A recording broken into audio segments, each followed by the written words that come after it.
5 feet. One of those.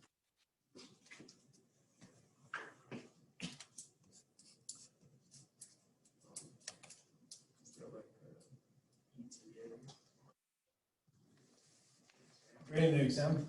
I let them set for 3 days, and so I haven't even looked at them yet. So just anything I'm grading these stays in person and letting them set for 3 days. So I will, although I sure I don't have to do it. I have the first dose of the vaccine, my wife just got. So, you know, if I were single, I wouldn't worry about it. I just start grading it. But with my wife, I'm not going to do the tour.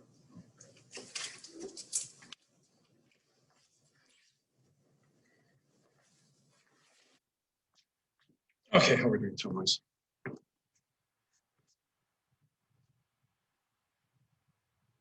Okay, I think we're fine.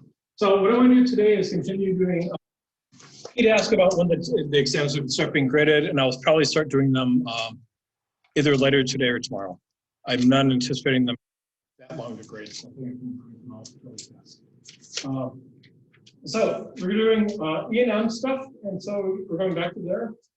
We're going to get a new concept today, which is a little on the odd side. You have to be patient with it. It won't be bad once you get used to it, but it will be a little on the odd side. So let's do a little review since it's been a while. So I had Coulomb's law. What did we say about Coulomb's law?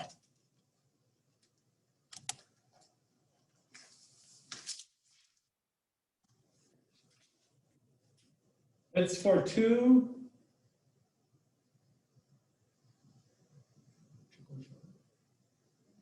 electrical charges. Tell me more about them. They're point charges. So you have a point charge here. This is Q1. This is Q2. And this is a separation distance here, R. Electric charge can be positive or negative, and that force is directed along the line connecting the two. When is it attractive? When do those forces pull each other toward each other? When they're opposite, and then they repel. If this is positive, positive, or negative, negative. Okay, we had that. And what did we say that force is given by?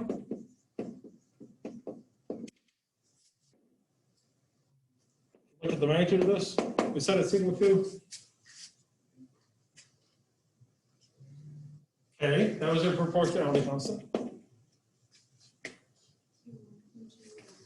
And the product of the masses over R squared. So if I increase the distance between these two by a factor of 3, what would I do to the force?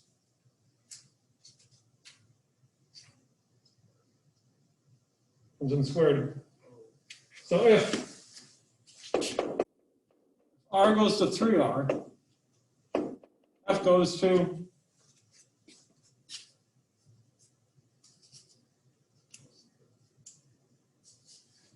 what we have. You have the F equals K Q1 Q2 over 3R squared. So this is K Q1 Q2 over 9, okay, R squared. This is your original force, so that original force decreases by 9.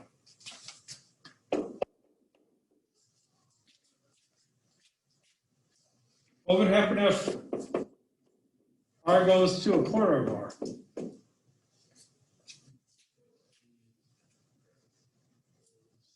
So I move those, I decrease that distance by a factor of 4.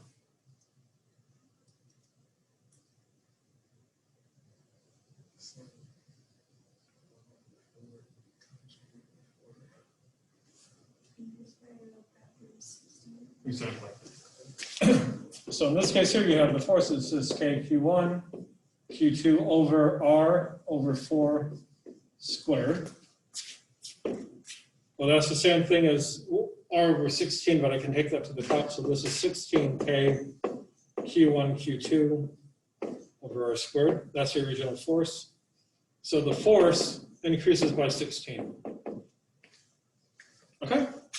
So we had that. Then we also had an electric field.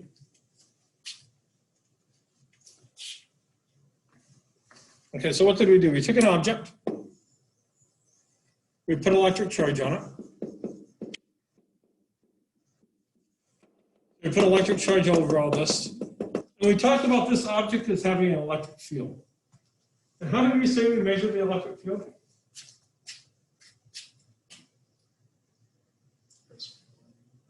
Well, how do we measure? What's the fundamental definition of electric field?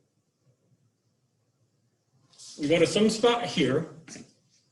Well, what do we place here? A positive tiny charge called a test charge. This is our test charge. And we measure the force that this object puts on that test charge. So this would be the electrical force. And I'm going to stop putting the word electrical. It's just going to be assumed that's electrical. Okay? That's the object on Q. And then we define the electric field at the spot to be what?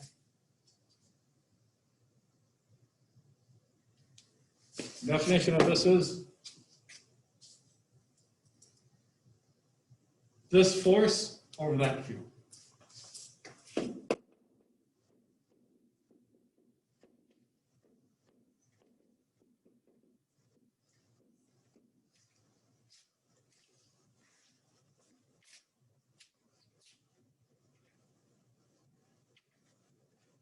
Okay, that's the definition.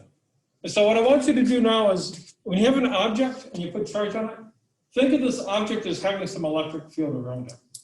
And if you put a charge there, that electric field is going to start putting a force on something. So think about electrically charged objects as having an electric field around it. So we worked out electric field here. We worked out the electric field for a point charge.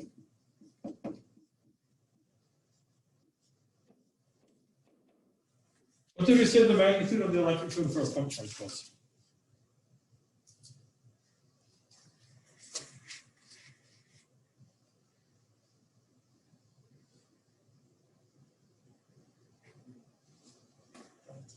So we had this charge here Q. We put a little test charge here Q. This is R. What is that force given by?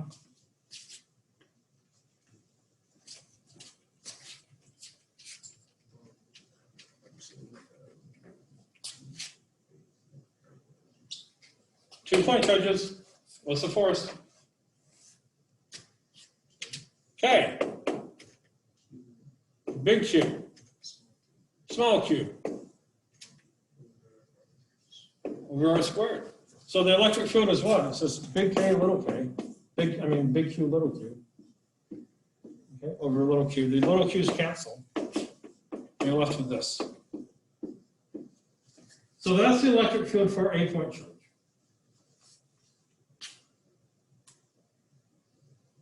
Now, how did we use that to find the electric field for a generic object? So how can you use this, the E for a point charge,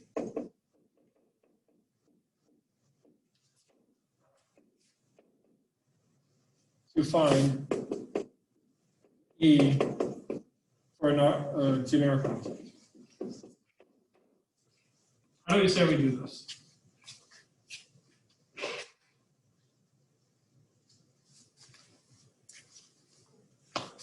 So let's say I want to know the electric field from this mess here. What did we say we could do? Why was this important? There's a way we viewed this object as being. That's exactly what we did. Okay. The way we did this is we said, oh, well, I don't know what the electric field is for this object here. Don't have a clue. But I do know that this object I can use a whole bunch of little point charges. And I know the electric field from each of the point charges is this. So I can find that and add up all those contributions, and that has to be the total answer. So what we could do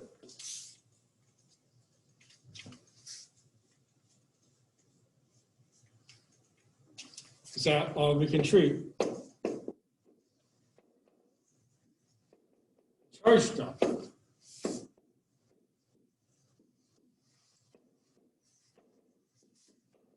as a collection of smaller cubes, smaller point charges.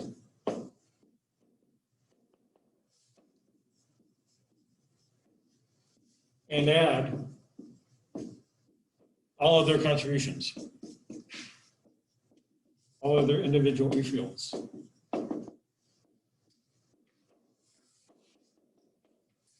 Together.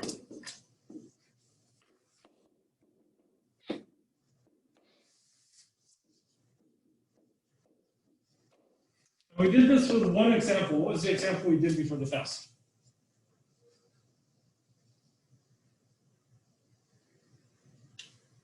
It was really hard. That was like a ring. The ring. We did this for the ring, and we got the answer to work. Now, the problem is that this technique is true. The problem is without a lot of calculus, we can't do anything else. And even if you had calculus, it turns out you're really limited to being able to do any problems on paper. You have to go to a computer to do this. So we want to ask, is there another way to find the electric field of an object? It turns out there is.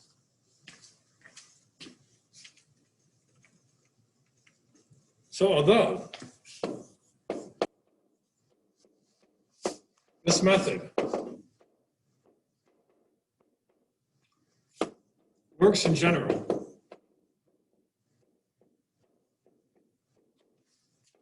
very quickly,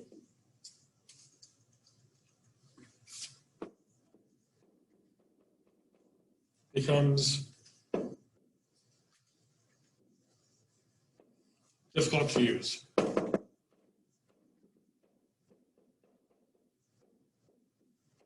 So we're like another method.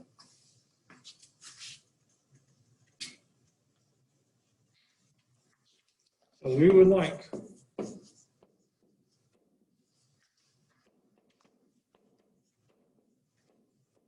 a new method that is easier to use.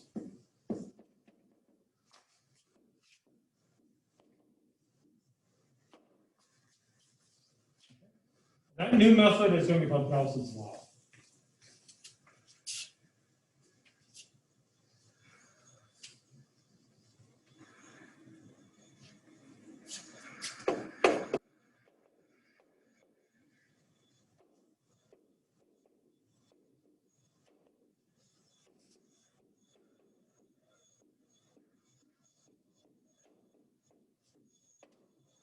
Okay, Gauss was one of those, he's a mathematician, did a lot with physics. Math is really interesting. As far as I can tell, it's really the only subject matter that if you take about 4 people out of history, that field collapses. I mean, there's 4 mathematicians who did so much in math. They didn't do everything in math. Almost everything we have to do with mathematics really comes down to about 4 or 5 people. And he's one of the people. Okay? The other ones would be, you have to start with Newton. You have Gauss. You have somebody called Riemann.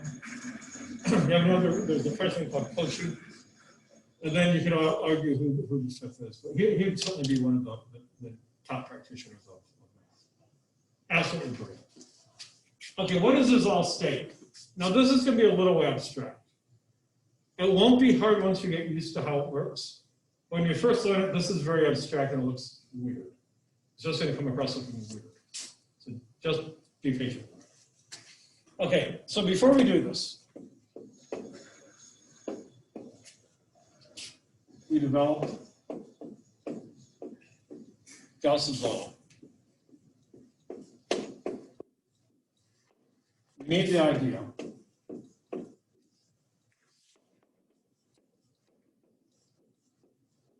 of a flux of a vector V. Okay, so what is a flux of a vector?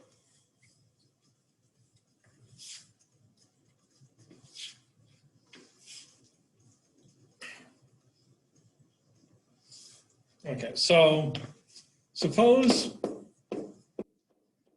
V is some vector field. Now I've used the word field before, but now I'm going to give you the formal definition. So we need to know first, what is a field?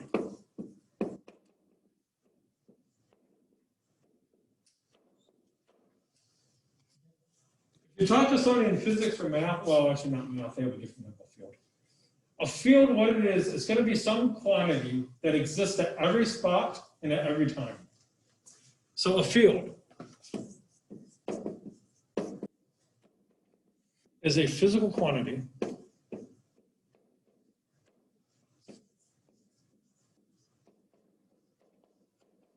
that exists at all locations and all times.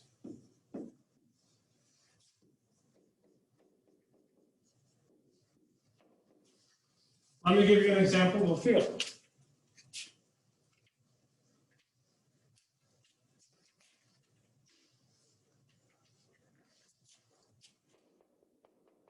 Temperature. Temperature is a field. Why on earth would the temperature be a field? Does this spot right here have a temperature? Yes. Does this spot have a temperature?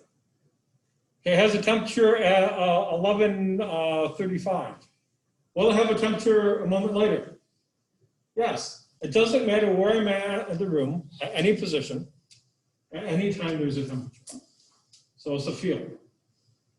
Now this would be an example of a scalar field because temperature is a scalar. Okay. When we talk about electric field, remember what we said? We said if I take this object and if I put an electric charge on it, I said there's an electric field with this. Why? Because I can put that little test charge here, Q, measure the force divided by Q, and that would be the electric field on it. And I can do this at any point. I can do this at any time. So the electric field is a field because that quantity exists at every spot at any time. Now that's an example of a vector field. Why would the electric field be a vector field? Yeah, it has a direction of that. So a vector field, so if the physical quantity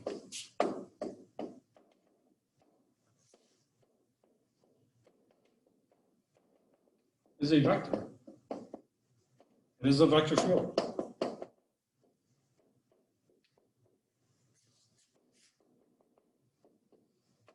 So I'm going to draw a little picture of something like this.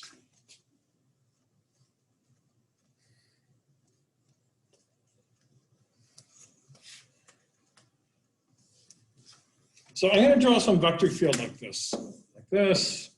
So this is the view. This is my vector field. It exists at any spot here. Any spot here to have a direction. It'd be something like this. Maybe if you want, maybe you can think of, let's say there was a breeze going through here. So the air was going through like this. There'd be some velocity with that breeze going through. So maybe this is the velocity of the air going through here. It doesn't matter what it is. Now what I'm going to do, this is where it starts to abstract. I'm going to construct a three-dimensional surface like this. That's arbitrary. So I'm going to construct a surface like this. This is a closed surface. Okay. So imagine, so it's not like this is a surface here. No, it's some closed surface like this. So imagine I could take paper and I could make it into some sort of shape like this. But it's imaginary. Okay.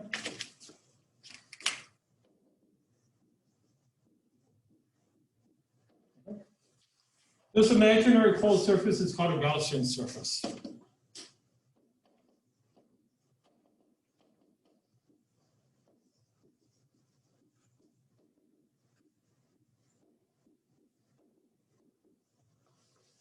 And I'm going to do something really, really weird. I'm going to go to this surface here, and I'm going to look at a tiny little patch of area. So this is a tiny patch of area.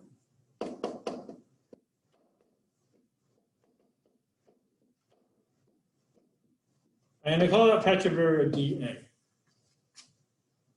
Now here's where it starts getting really weird. I'm going to say that's a vector. I'm going to put a little vector on it. And this is how I'm going to define this vector. I'm going to say that this vector here points outward and is normal to this surface. So here's my little delta A vector here.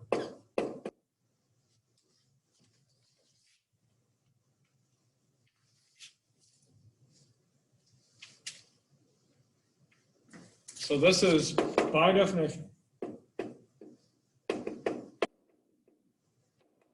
delta A points outward.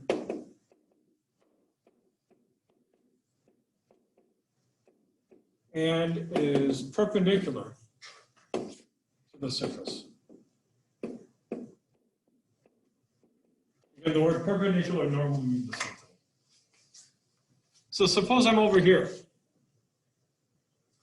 How do my delta A vector look?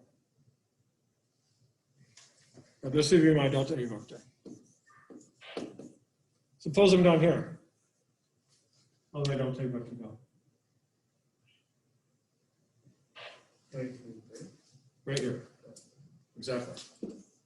That's my delta A vector. It's perpendicular here, perpendicular, perpendicular.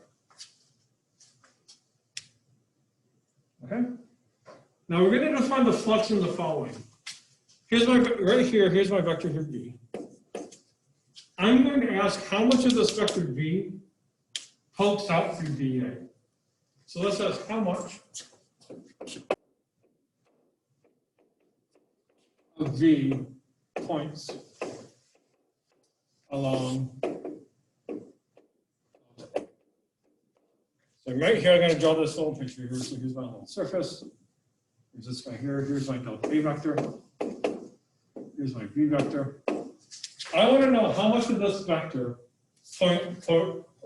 pokes out or lies along delta A.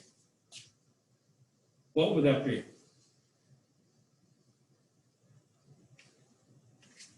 You've seen this animal before.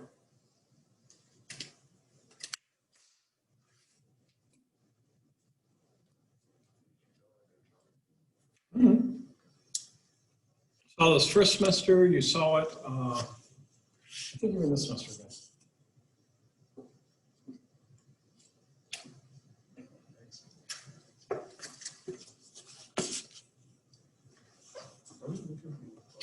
There's an extra line.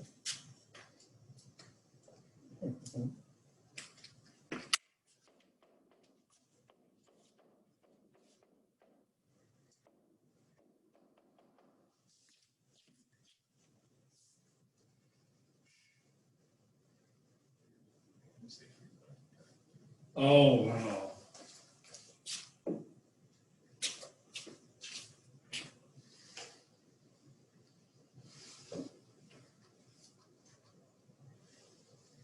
Is there a T? Yeah, there's a T.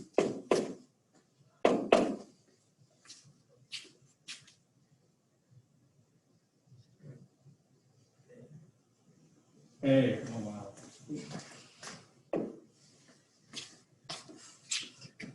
Dot product, okay? Remember what you do with a dot product.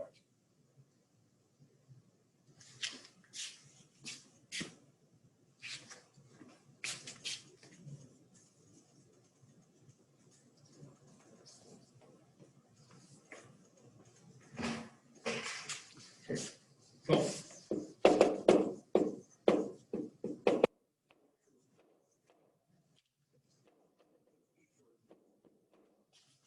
Here's the vector A, and here's the vector B. What can you always do with vectors? Break them into components. So I can take A, I can break it into the part parallel to B and perpendicular to B. So this right here, this is A parallel. This is theta. And this right here is A perpendicular. The dot product here, and you have to have that dot here, otherwise it's a different animal, is by definition, is how much of A lies along B times the length of B.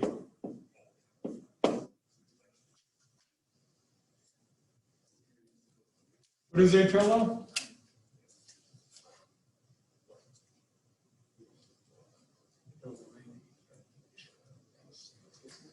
And what? If I want to stay parallel, here's A, and if this is theta, this A parallel is.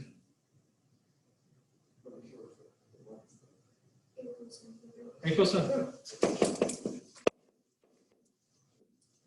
This is your A cosine of theta. B, or the way this is normally written, A, B cosine of theta. So that's your dot product. Just out of curiosity, what's the cross product? Because we're going to need it when you do magnetic fields. Magnetic fields are one giant cross product. For this picture, how do we then define a cross product?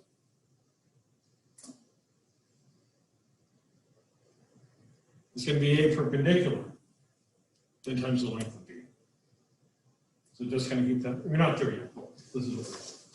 Okay, so what we're going to do, we define the flux.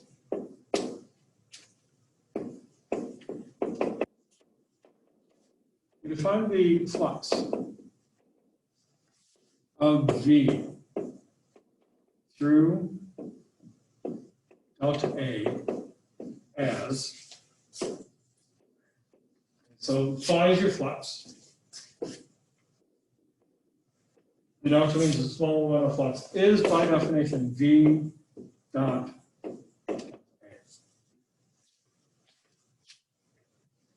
That's the flux of the vector V through A. And all it's doing is telling you how much of V lies along A.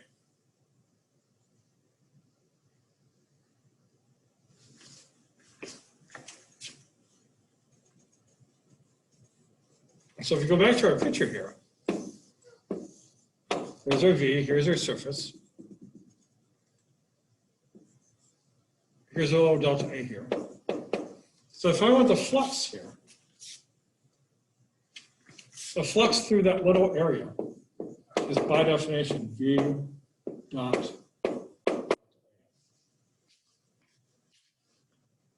Now suppose I want this over the entire surface here, what would I have to do? I'd have to sum up all these contributions on the whole surface. So if I want the total flux, meaning I want this quantity for the entire surface, I have to sum this up along the surface.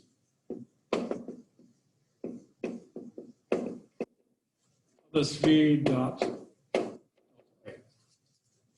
That would be the flux of V through that entire surface here.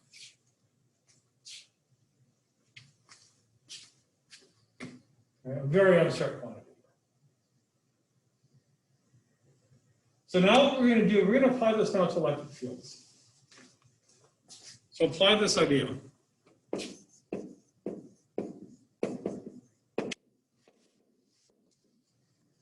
To E fields.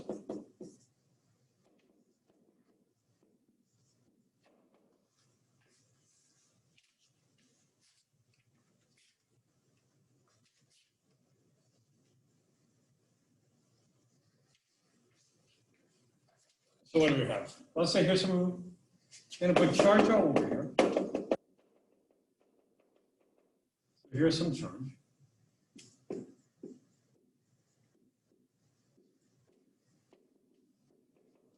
And this is going to have some weird electric field. It doesn't matter what the electric field is. I'm just going to draw some weird field like this.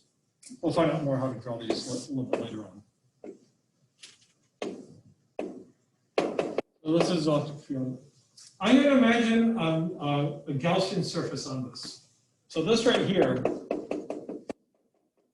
is my Gaussian surface. Remember, that's that imaginary surface that we enclosed.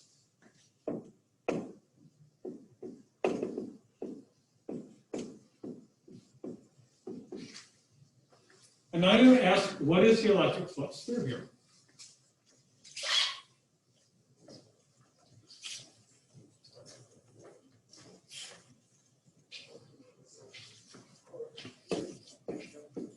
What is the total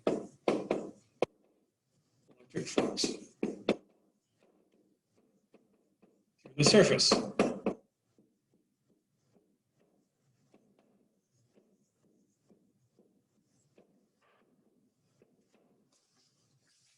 You tell me what to do.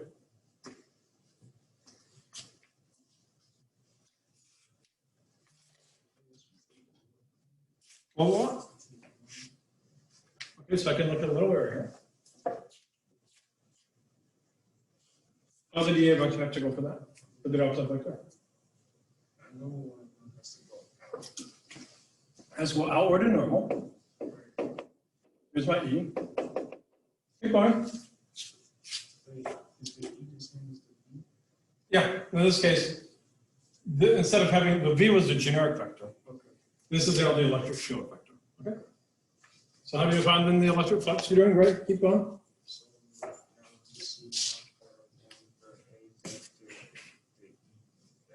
So how do you do that?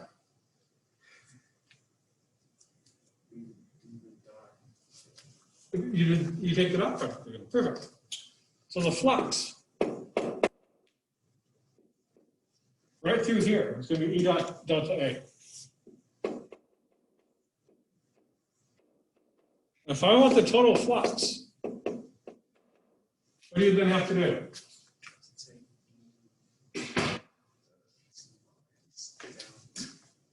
Okay, I have to come over to this spot here. This is my delta A here. I have to look at my delta A over here. I have to add this contribution over this entire surface here. So this is over the entire surface.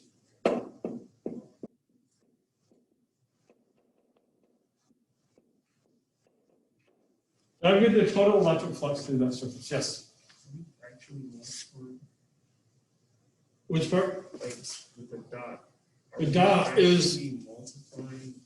It is vector multiplication, but again, this dot product here, if you do E dot delta A, it is by definition, it's magnitude of V, magnitude of delta A, as your cosine of theta. You have to know the thing here.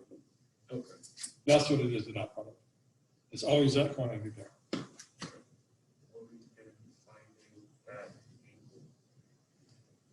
Okay, you're gonna, in general, how easy do you think that's gonna be in something like this? How easy do you think that's going to be in a case like this? I mean, I think it's going to be kind of, because like we did something like in the first semester. In general, this mask is really hurting on you today. In general, this is going to be pathological in general, but we're going to do certain cases where it's not. Okay. Now this is what Gauss's law states. Okay. This right here is just the electric flux. Okay. Just generic electric flux of any vector. Gauss's law states the following. I'm not going to prove it. The proof is actually really subtle, especially at this level here. Gauss's law states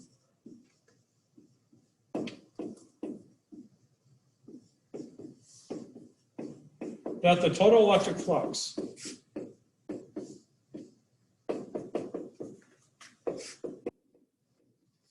is directly proportional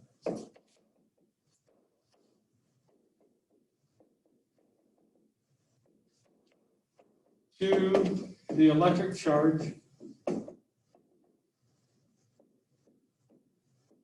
enclosed in the surface, enclosed by Gaussian surface.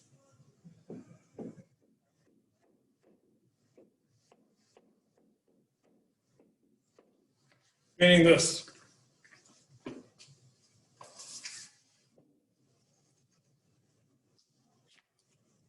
This total electric flux is directly proportional to the charge enclosed.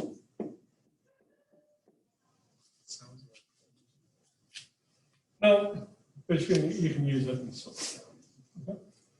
So, we've seen this before. If you have two things directly proportional, how do you make them an equality?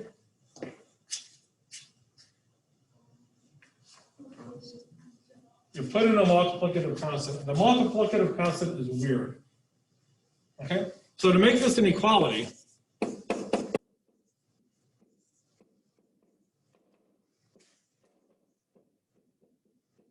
begin with, you're going to put the constant at the bottom.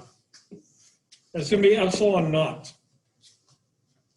So this 1 over epsilon naught, this is your proportionality constant.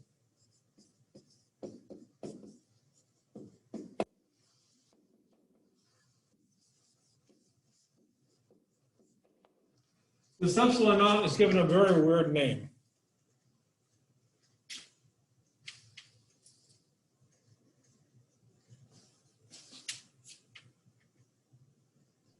Lux. Yes. What is the letter underneath Q divided by Q enclosed divided by, what is that? Epsilon naught. How do you write? So this right here is epsilon Oh, okay. naught. Okay? And it is called the permittivity.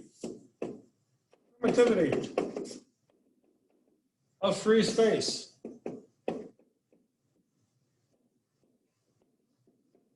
I won't give you the units for it yet, or the value. There's going to be a really, really easy way to calculate it. Right now, I'm just going to say it's a constant. We're not going to worry about this. This right here, this is called Gauss's law.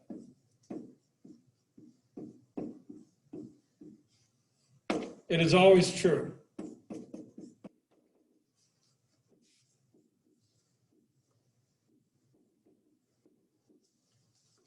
And not just that, it's one of what's called Maxwell's equations.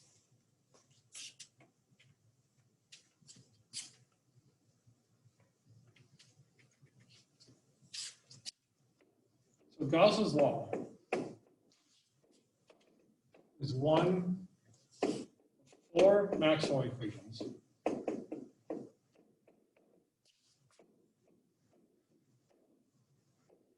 We're going to get them all. It turns out that all electricity and magnetism can be summarized by four equations. Actually, need a fifth one, but we'll get to that later on. Four equations. So you can take the entire subject of electricity and magnetism, and four equations give you the entire field. I mean, the entire subject matter. That's incredible. One of those equations is this equation here, Gauss's law. Okay? Amazing. Now, Gauss's law is often exceptionally difficult.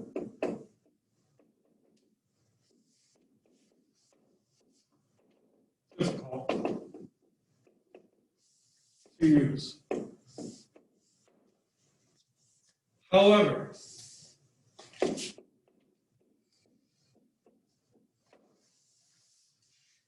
under three conditions,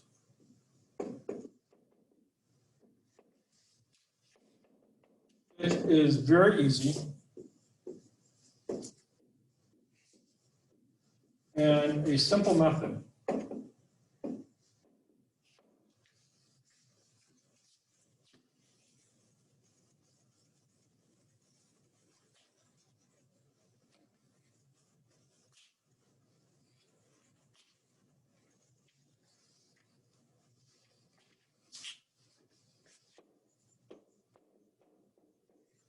for finding E-fields.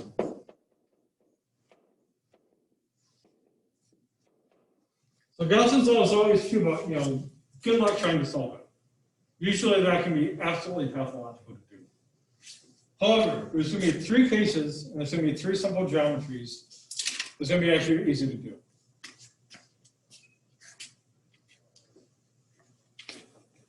Okay, the three simple cases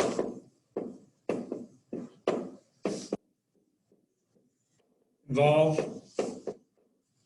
the following geometries.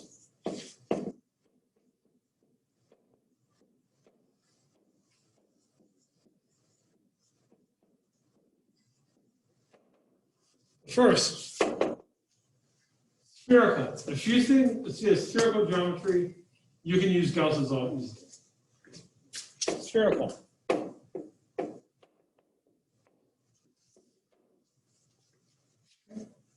The next two are not one but obvious. The next one here is going to be the infinite cylinder. Infinite cylindrical symmetry.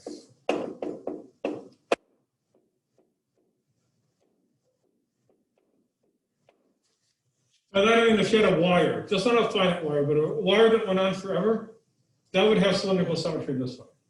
If you have the wire like this, it has cylindrical symmetry this way. If it's really, really long, that's going to be really nice. You can do that. The other one is going to be the infinite plane. It takes a long time to get everyone on board because it's an infinite plane. It holds many people. No, an infinite plane would be a lot like the, okay, people know, okay, so here's that table that everyone can see. Imagine this table here are infinite, and you take charge and put it uniformly on that table. That would be the example of the infinite plane. So any of these three geometries here, that's how you're going, you can use Gauss's law. Now, for those of you who are biologists, I'm going to try to convince you, there's a good chance that you actually may see this thing. I was at Creighton University for 3 years. And there's this biologist, who's frankly, everyone was scared of him. He was actually insane. They actually got rid of him because he was terrifying everyone. And he asked me for help on something. What he was doing, he was studying these fish from the Amazon. There were these fish from the Amazon that were, I guess, blind because it was so dark. And the only way they could navigate, they had an electric field. So here's your little fish. Look like this. And they make one end of the fish kit itself do this. Make one end of it positive, the other end negative. They make a little dipole, so you have this little electric field like this. This is what the fish did. And what he did, he actually put this between two infinite planes like this, and had an electric field like this on here. And he would change the electric field to kind of make the fish do weird things. So he had this whole room filled up with these fish that he would basically put between electric plates and then change the infinite planes and then change the electric field of the fish to make them do things. Okay. Yes? Why is it called an infinite plane? It's not plane. Okay, we'll get to that point. When can you compute something as being infinite when it's not? And we'll get to that point later on. Basically, okay, I'll give you the upshot. If you're toward the edges, it's not very infinite. If you're kind of in this part here, the center part, the infinite approximation is going to be okay. So this is going to be a way of actually producing uniform electric fields, and which you actually may have to do if you're doing some sort of biology. So let's see how this works.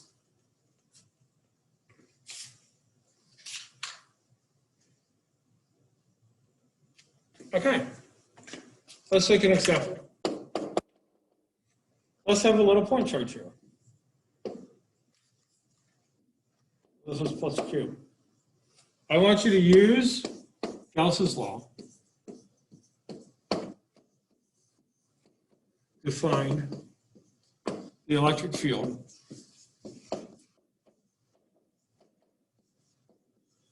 for a point charge.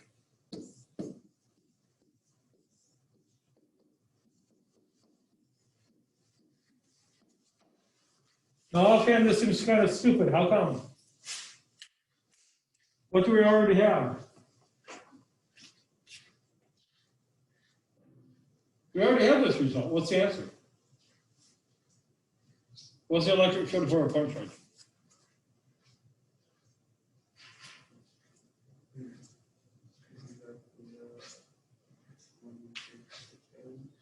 Okay. Okay, we divided with 2 to the Q, so that K big Q over R squared. Yeah. We come out here some distance R here. I know that the electric field here is K big Q over R squared. So you can say, well, wait, this is kind of a stupid example. We already have this result. Okay, what I want to do is show you how you can get it with Gauss's law, and then we can modify this. And it's not quite as stupid as you think. So what I want to do is use Gauss's law, and so we're going to get this. And you're going to find out what the epsilon naught really is. Okay. So we better end up with this result. We should.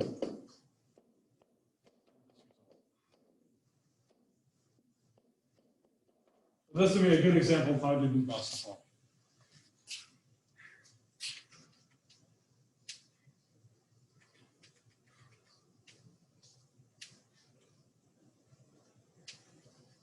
Okay. So the first thing you do in Gauss's law here, always draw your Gaussian surface with the same symmetry as a problem.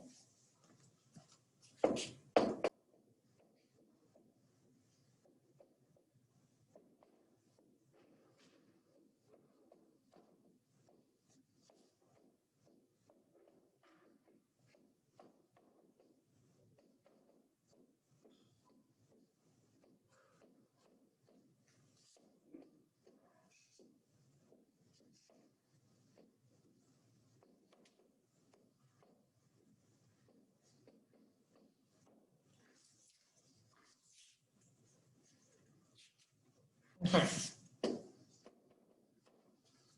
So, how should my Gaussian surface look? What kind of symmetry does a point charge have?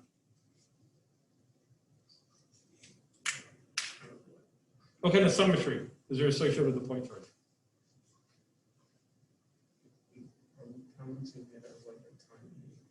It's just a tiny little point charge. More? The overall symmetry. It's spherical. It has a spherical symmetry. This is a spherical symmetry. So I'm going to come out here, distance r. And I'm going to draw my Gaussian surface to look like a sphere.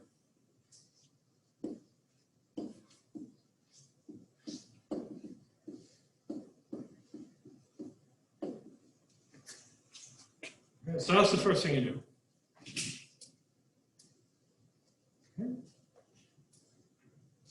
So here's my point charge. The electric field here goes like this, electric field here goes like this, electric field here goes like that. Yeah, it radiates out. It has a spherical symmetry. Part 2. Draw E and delta A on the surface.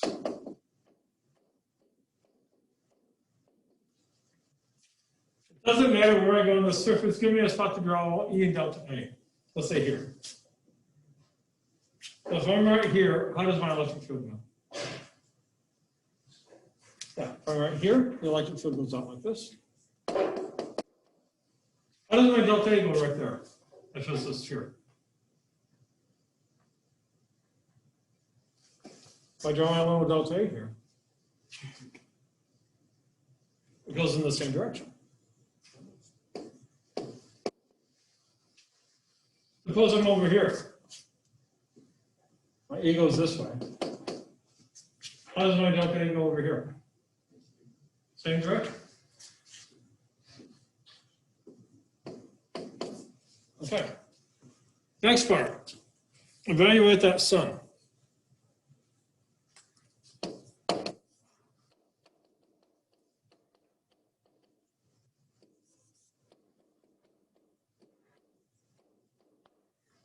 Okay, now there's going to be some trick here. What do we say dot product is?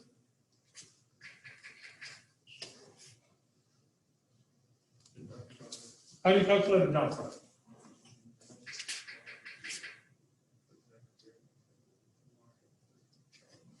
Okay, so this gives you magnitude of V.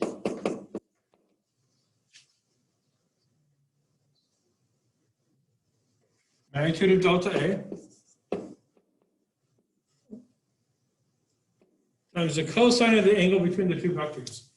What angle does E make with delta A? What's the angle between the two? 0. What is the cosine of 0? 1. Now here's where the symmetry comes in.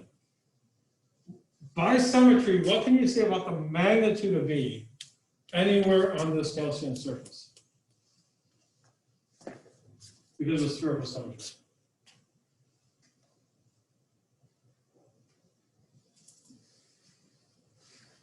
How does the magnitude of V compare here to here to here to here to here to here? It's all the same. So by symmetry,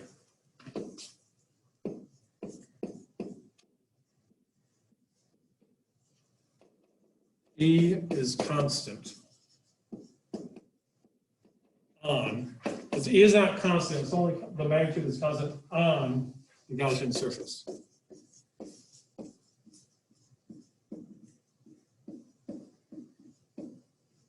If that's constant, what can I do with that E? I can pull that out of the sum.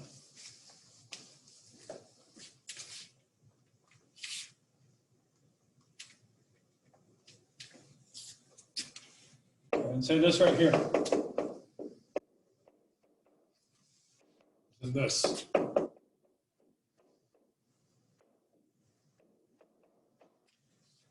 Yeah. The Gaussian surface, when we talk about that, are we talking about one of those three with the, Yeah, so this is a Gaussian surface, and it's one of those 3 easy surfaces to do with the circles. Tell me what this is. If you take a little patch of area, delta A, the magnitude of it, and sum them up over the whole surface, what do you have to get?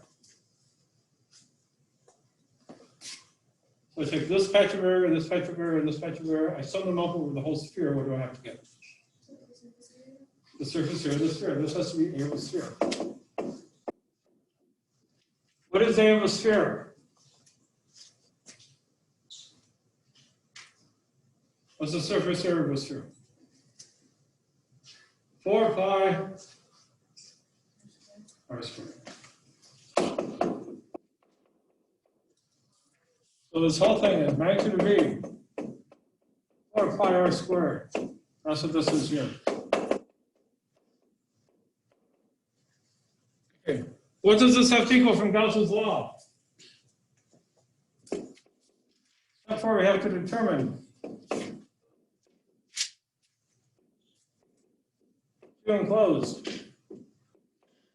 From this picture, how much charge is enclosed in that Gaussian surface?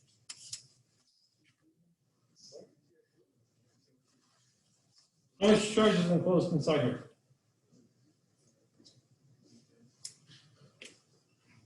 Just Q. So let's get here Q enclosed.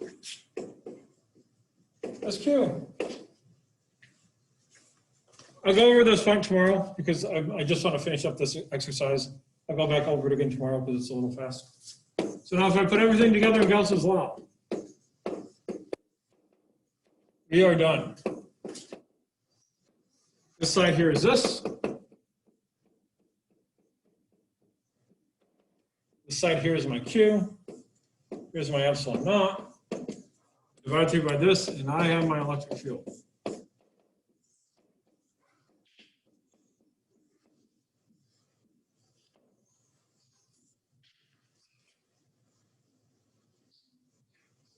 That was a little fast. I'll go back over that. Okay. This is actually really, this is a very abstract point. This is starting the first time you see it. Tomorrow we're just going to do more examples of this. And I'll show you how this is connected to K. Okay? Have a great day.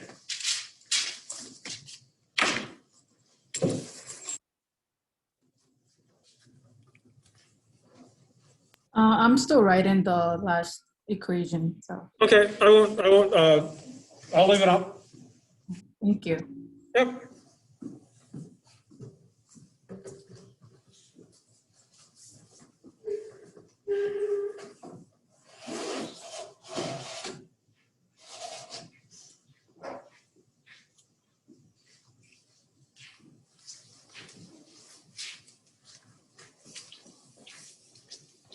I'll get this for you. Okay, pretty well. Let me know when you're done, Sandra. All right, I'm good, so you can, yeah. I'm good. Okay. All right, thank you. Good day. You too.